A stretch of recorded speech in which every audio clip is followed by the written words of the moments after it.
રચ્યા સિવાય સંગ ના કરા.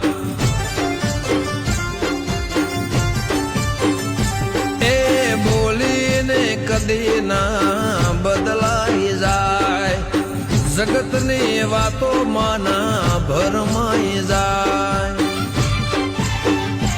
ઓ આવા ભાઈ બંધો લેખે મળ્યા હોય, જાણે હંસલા ને મોતી જડ્યા હોય.